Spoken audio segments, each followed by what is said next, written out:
Seorang anak laki-laki berusaha menyelamatkan seorang nenek yang akan tertabrak mobil. Namun, itu ke rumah sakit.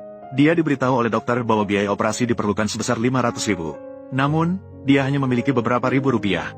Dalam keadaan terpaksa, wanita itu terpaksa mencari mantan suaminya yang sudah berpisah selama 5 tahun. Dia ingin meminjam 500.000 darinya untuk operasi anaknya. Namun, menghadapi wanita yang tiba-tiba muncul, mantan suaminya tidak hanya tidak meminjamkan uang kepadanya, malah mengejeknya. Sepertinya kamu meninggalkanku tahun lalu.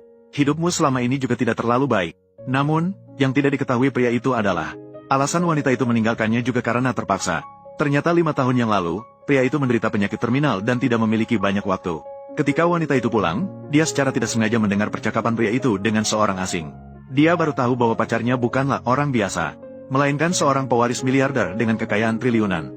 Alasan dia tidak mau kembali ke keluarganya adalah agar bisa bersamanya. Setelah mengetahui kebenaran ini, wanita itu baru mengerti bahwa penderitaan pacarnya disebabkan oleh dirinya. Dia tidak ingin menjadi beban bagi pacarnya, agar pacarnya bisa sepenuhnya melupakan dirinya, kembali ke keluarga untuk mengobati penyakit. Wanita itu menahan rasa sakit dan berbohong bahwa dia sudah memiliki seseorang yang disukainya, memutuskan hubungan dengan pacarnya. Meskipun dia tahu bahwa ini akan membuat pacarnya membencinya, tapi ini bisa membuatnya sembuh dari penyakitnya. Dia hanya bisa meragukan hal ini. Setelah putus, wanita itu melahirkan anak mereka dan membesarkannya. Namun, dia sama sekali tidak menyangka bahwa dia harus mengumpulkan biaya operasi. Dia kemudian mencari pria yang mewarisi perusahaan keluarga untuk meminta bantuan. Namun, dia belum sempat mengungkapkan bahwa anak laki-laki itu adalah anak mereka. Sudah terputus oleh wanita licik. Dia sama sekali tidak mengisinya. Wanita itu tidak ingin menghancurkan keluarga pria itu sekarang. Jadi dia menyembunyikan kebenaran bahwa anak laki-laki itu adalah anak mereka. Sebaliknya, dia berlutut di tanah dan memohon kepada pria itu untuk meminjamkan 500.000. Dan berjanji akan mengembalikannya setelah mendapatkan uang. Mengingat mereka pernah bersama selama lebih dari 10 tahun. Pria itu akhirnya tetap lembut hati, meminta asistennya untuk memberinya cek 1 juta.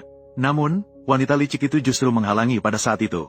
Dia diam-diam menukar cek itu dengan yang palsu. Dan wanita itu sama sekali tidak menyadari bahwa ini adalah cek palsu. Dia naif berpikir bahwa dengan 1 juta ini, dia bisa melakukan operasi untuk putranya. Namun ketika dia membawa cek itu ke rumah sakit untuk membayar, dia diberitahu oleh dokter bahwa ini adalah cek palsu. Wanita itu terkejut dan mengira pria itu sedang mempermainkannya. Namun wanita licik itu, untuk benar-benar menempatkan wanita itu dalam bahaya, membuatnya tidak bisa bertahan di kota ini. Dia juga mengeluarkan pemberitahuan atas nama pria itu, tidak mengizinkan semua rumah sakit di kota untuk menerima perawatan bagi putra wanita itu. Oleh karena itu, wanita itu segera diusir dari rumah sakit. Dan ini juga menyebabkan putranya melewatkan waktu penyelamatan terbaik dan meninggal dengan tragis. Melihat putranya yang kehilangan napas, wanita itu merasa sangat hancur. Sementara wanita licik itu menunjukkan ekspresi puas setelah melihat rencananya berhasil. Namun meskipun begitu, dia tidak berniat untuk membiarkan wanita itu lolos. Keesokan harinya, dia datang dengan sekelompok orang dan menyerbu rumah wanita itu dengan agresif.